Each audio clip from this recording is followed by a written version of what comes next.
the idea of a mighty, powerful, overwhelming Tsar to act as a bulwark against anarchy was very much in the centre of Nicholas I's mentality and his conception of his role.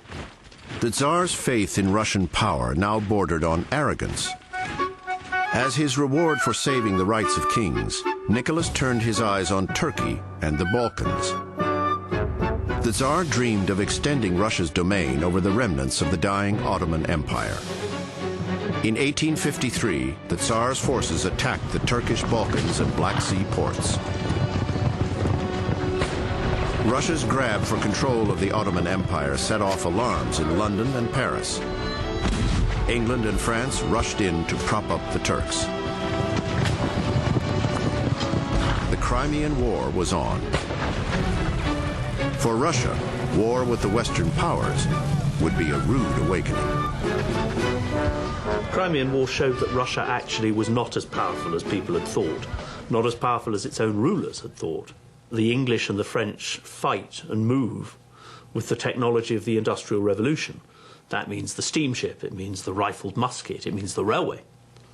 The Russians fight and move with the technology of the pre-industrial era.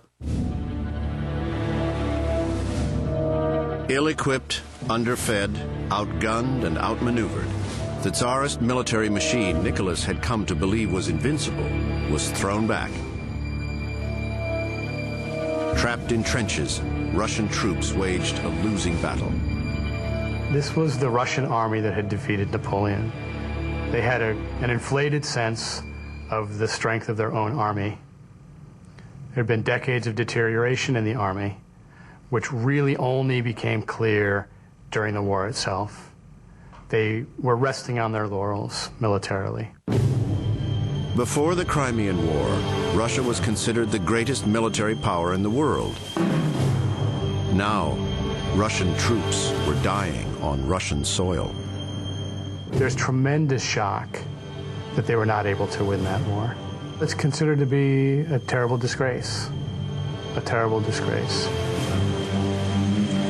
February 1855. Abandoned and attacked by the monarchs who had recently sung his praises, Tsar Nicholas reviewed his troops under a cold, driving rain. The next day, he came down with pneumonia. 1 week later, he was dead. With the empire in crisis, the burdens of the crown fell to Nicholas's son, Alexander II. The new Tsar had learned from his father's defeat in the Crimea. Alexander faced up to reality. He conceded defeat and called home the troops. He had new battles in mind, a war with Russia's past.